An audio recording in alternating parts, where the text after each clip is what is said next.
Rama comes and gives the essence of Vedas as 112 Upanishads.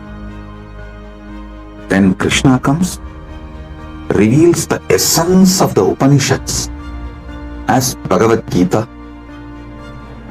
Then Paramashiva ordains Brahma to take birth as Manu, Vishnu to take birth as Vyasa, and establish the Dharma for this age.